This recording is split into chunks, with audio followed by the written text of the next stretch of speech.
Welcome to the Nevis Newscast for Monday, March 11th, 2019. I'm Fredicia Liebert. The Financial Services Regulatory Commission Nevis branch today, Monday, March 11th, commenced its 14th Annual Anti-Money Laundering Combating the Financing of Terrorism AMLCFT Conference. The two-day conference at the Four Seasons Resort is being held under the theme Conquering the Compliance Divide, Effective versus Defective, Bridging the Gap in Today's Regulatory Environment. The frequency of the on-site examinations by the Financial Services Regulatory Commission appear to be adequate to ensure compliance with legal obligations as required under the standard, and the FSRC has taken significant action against licensees that fail to comply with their obligations. These are what the assessors found.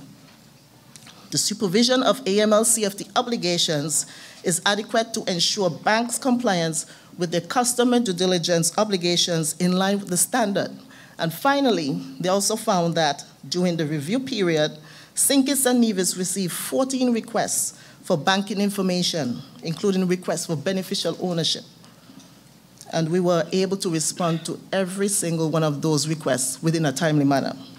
We cannot therefore, yes, that depends. We cannot therefore rest on our laurels. We have to remain proactive. And that is so because we will also be undertaking another assessment by the Caribbean Financial Action Task Force during the first quarter of next year. This is why this program over these 2 days will focus on achieving effectiveness in AML-CFT compliance. Regulator Heidi Lynn Sutton gave the welcome remarks. Remarks were also made by Permanent Secretary in the Ministry of Finance, Colin Dorr, who is the Deputy Chairman of the St. Kitts and Nevis Financial Services Regulatory Commission. Bridging the gap is quite appropriate, as conferences of this nature are geared toward exposing you to international best standards, as we seek to bridge the gap between the standard of work from you, the practitioners, and the expectation from our regulatory agency. It is the quality of your work on a day-to-day basis which continue to enable us to gain favorable ratings at our annual peer review exercises. I'm indeed heartened by the record attendees for this year's conference.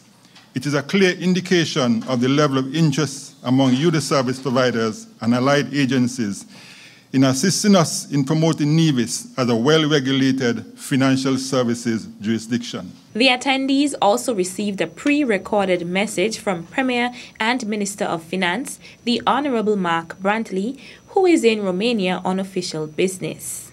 I extend warm congratulations to Ms. Heidi Lynn Sutton and her team on organizing what looks to be an immensely engaging agenda, and of course on attracting such an eminent personage as Mr. Robert Mazur to Nevis. Under the watchful eyes of our Financial Services Regulatory Commission and the able guidance of our very own Heidi Lynn Sutton, our regulatory regimes have been frequently reviewed and revised to reflect best practice and the highest regulatory standards.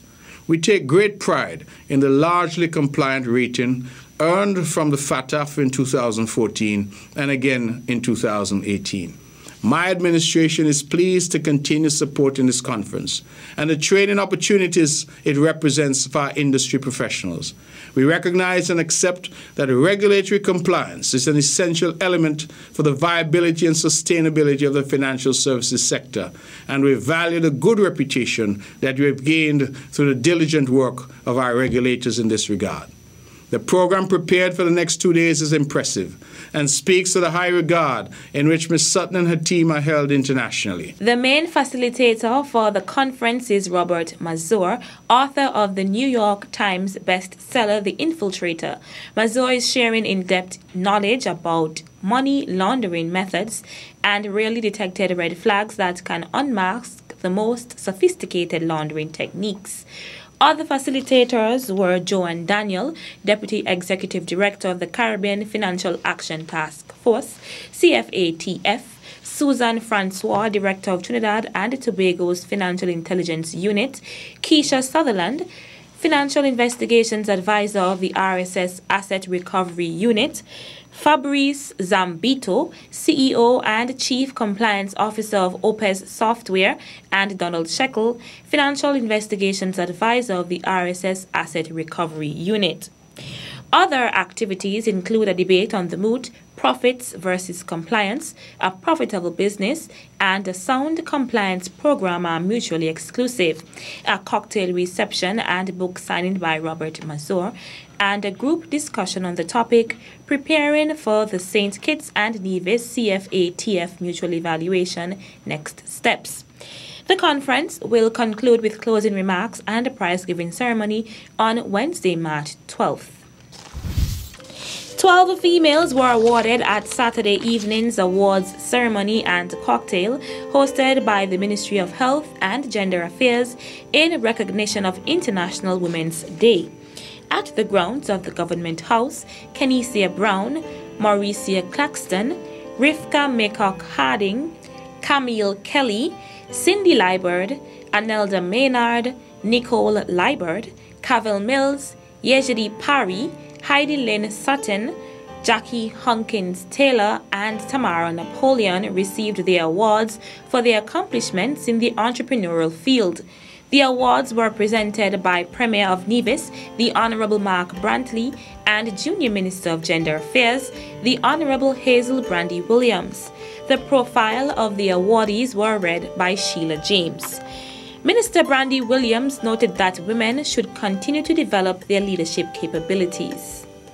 We should be incredibly proud of how far we've come, but not at this time to slow down our efforts, but rather we are now to encourage every woman. They are to be encouraged and empowered to flourish as much as they possibly can. It is important that as women we broaden our horizons as far as possible, whether it is in business, agriculture, healthcare, or even politics. We can also further empower ourselves with critical skills such as vocational capabilities, especially in the non-traditional fields of construction, engineering, aviation, and the like.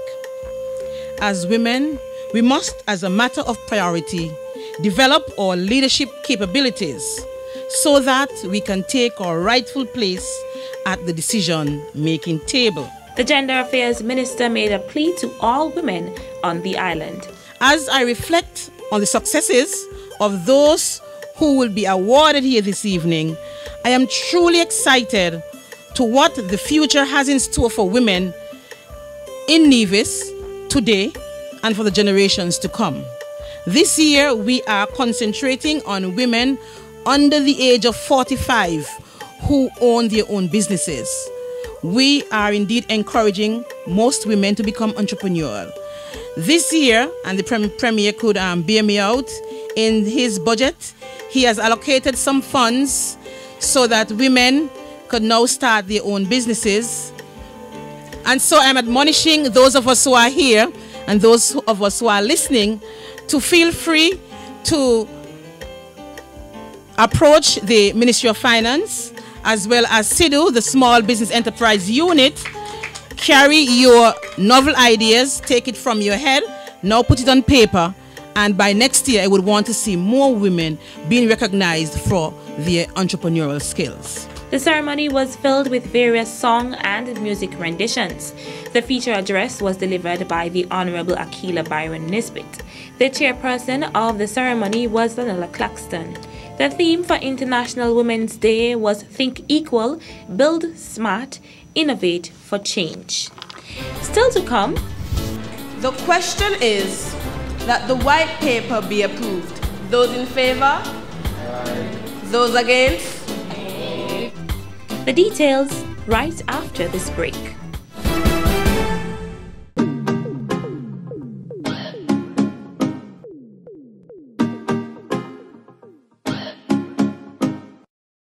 The Ministry and Department of Agriculture presents Open Day 2019. It's Silver Jubilee. 25 years of feeding the nation. On March 28th and the 29th, 9 a.m. daily. Venue, the E.T. Willett Park. under the theme Think Climate Smart, Food and Nutrition Security and Sustainability.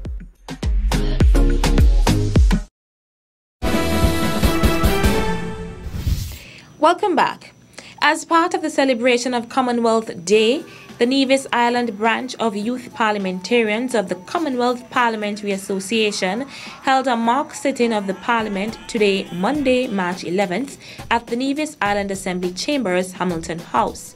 President of the House, Najade Liburd, delivered the Commonwealth Day message from Her Majesty Queen Elizabeth II, head of Commonwealth. Leader of the government side, Lauren Lawrence, introduced the Nevis Youth White Paper establishing universal health care for the island of Nevis and spoke on the importance of the bill, noting that it will assist her government in achieving sustainable development goals. Leading the opposition was Patrice Nisbet II. The Nevis Island Branch Youth Parliamentarians mock sitting of Parliament also saw prayers, announcements by the President, statements by ministers, and personal explanations. The sitting was attended by a number of top government officials, including the Deputy Governor General, Her Honor Hailita Liburd, members of the NIA Cabinet, and U.S. Virgin Islands Senator the Honorable Javan James, teachers, parents, students, and members of the public. Commonwealth Day is celebrated on the second Monday in March annually. Minister of Foreign Affairs, the Honorable Mark Brantley, met with the staff at the Ministry of Foreign Affairs on Friday, March 8th, on the heels of the 30th intersessional meeting of the heads of government of CARICOM. Minister Brantley, along with the Permanent Secretary Kay Bass, convened the meeting to thank the staff for its diligence and hard work in executing duties during the hosting of the heads of government meeting. The minister conveyed the multiple high praises he received from his counterparts within the Premier Regional Integration Grouping. This, he said, is a direct result of the leadership of the Permanent Secretary in heading the local organizing committee, which led the way in preparing for the meeting and, by extension, the integral role the ministry played throughout. Minister Brantley also took the time to highlight a number of areas that the ministry should continue to follow closely. These include some matters addressed at the intersessional meeting, such as the implementation of the CARICOM Single Market and Economy, CSME, the situation in Venezuela, along with the recent blacklisting of some Caribbean states by the European Union. Minister Brantley has joined his CARICOM colleagues headed to Romania, which is the current chair of the EU, to make the case of the Caribbean. The minister further identified Diplomatic Week from April 7th to 12th, 2019 as the next main event for the ministry. Permanent Secretary Bass gave an update of some actions already taken in preparation and expressed her full confidence in the ministry's ability to deliver a diplomatic week of high caliber next month. She also mentioned the contributions from other agencies, including the Office of the Prime Minister, the Ministry of National Security, the Royal St. Christopher and Nevis Police Force, and St. Kitts and Nevis Fire and Rescue Services, in particular Immigration, the St. Kitts and Nevis Customs and Excise Department, the St. Kitts and Nevis Information Service, SKNIS, and the Ministry of Health. That's how we end this edition of the Nevis Newscast. On behalf of all of us here at the Department of Information, I'm Fredicia Liburd. Thank you for viewing.